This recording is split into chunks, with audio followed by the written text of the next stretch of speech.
This is Dr. Jordana Moore-Sagese's essay on Jean-Michel Basquiat's horn players. It's found on Smarthistory and Khan Academy.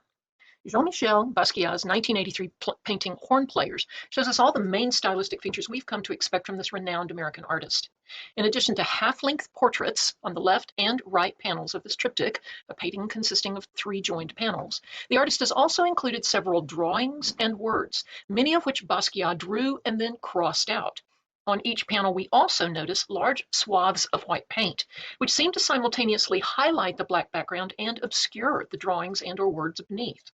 Most notable, perhaps, is the preponderance of repeated words like dizzy, ornithology, pre, and teeth that the artist has scattered across all 3 panels of this work. Despite the seeming disorder of the composition, however, it is clear that the main subjects of horn players are 2 famous jazz musicians, the saxophonist Charlie Parker and the trumpeter Dizzy Gillespie, who Basquiat has depicted in both linguistic and visual portraits. On the left of the canvas, the artist has drawn the figure of Parker, holding his saxophone, which emits several hot pink musical notes and distorted waves of sound. We see Dizzy Gillespie in the right panel, who holds a silent instrument alongside his torso. The words do, shu, di, obi that float to the left of the figure's head call to mind the scat, wordless improvisational singing Gillespie often performed on stage. Many of the words Basquiat has written on the canvas relate specifically to Charlie Parker, but they make sense only for those viewers with some knowledge of the musician's life. For example, the literal meaning of ornithology is the study of birds, but this is also the title of a famous composition by Parker, who named the tune, first recorded in 1946, in reference to his own nickname, Bird. The words pre and Chan that we see written above and below the saxophonist portrait refer to Parker's infant daughter and common-law wife, respectively. This kind of wordplay is a characteristic that extends across most of Jean-Michel Basquiat's work. One of the most recognizable features of the artist's more than 2,000 paintings and drawings is the overwhelming abundance of written words on the canvas. The art historian Robert Ferris Thompson once declared, "It's as if he were dripping letters."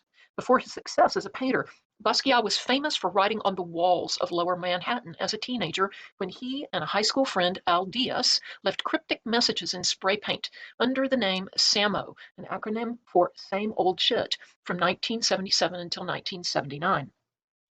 As Samo, Basquiat and Diaz wrote maxims, jokes, and prophecies in marker and spray paint on subway trains throughout New York City, particularly the D train, which ran between downtown Manhattan and Basquiat's home in Brooklyn, as well as on the walls and sidewalks in the Soho and Tribeca neighborhoods.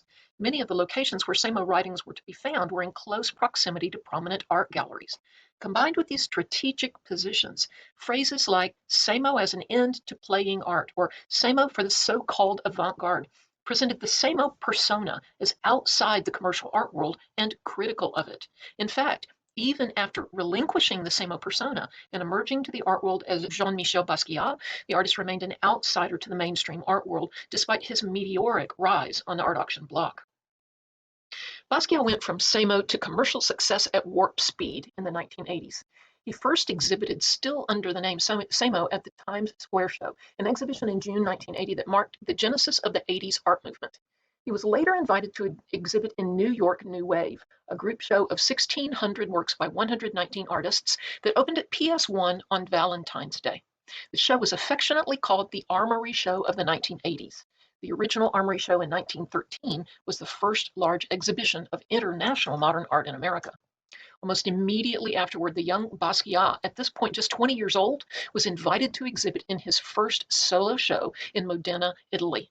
The gallerist, Annina Nosai, who showed more established artists like David Salle and Richard Prince, agreed to represent Basquiat, who had a one-man show at her gallery the next year.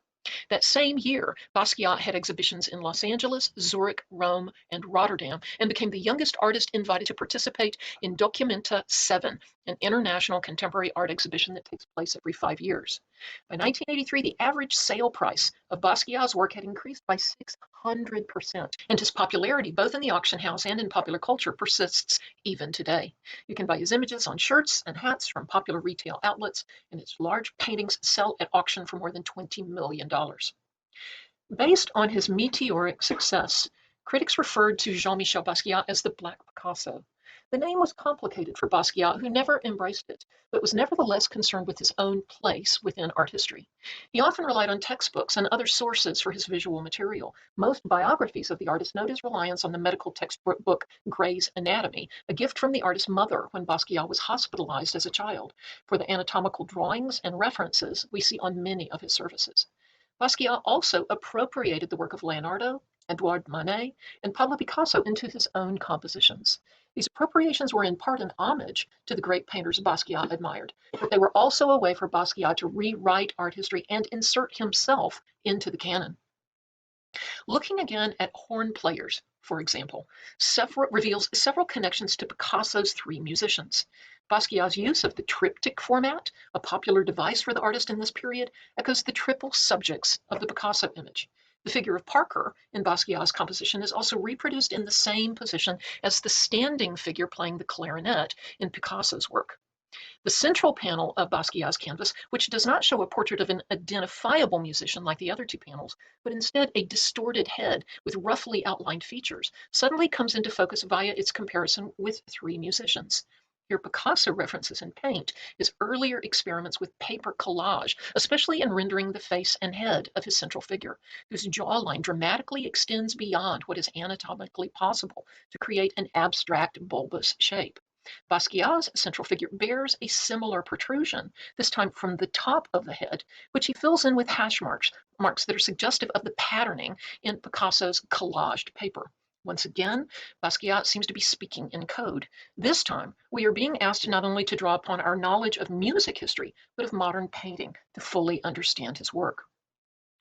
Musicians were a popular subject for Basquiat, who himself played briefly in a noise band called Gray, likely a reference to Gray's Anatomy textbook. Jazz musicians began to appear in the artist's paintings around 1982. References to jazz musicians or recordings appeared in more than 30 large format paintings and 20 works on paper. Charlie Parker and Dizzy Gillespie are the two musicians who appear most frequently, both as figures in the paintings and through linguistic references to their work. The artist painted canvases with figures playing the trumpet, the saxophone, and the drums. He also devoted several canvases to replicating the labels of jazz records or the discographies of musicians. Many scholars have connected Basquiat's interest in jazz to a larger investment in African American popular culture. For example, he also painted famous African American athletes. But an alternative explanation is that the young Basquiat looked to jazz music for inspiration and for instruction, much in the same way that he looked to the modern masters of painting. Parker, Gillespie, and other musicians of the bebop era infamously appropriated both the harmonic structures of jazz standards, using them as a structure for their own songs, and repeated similar note patterns across several improvisations. Basquiat used similar techniques of appropriation throughout his career as a painter.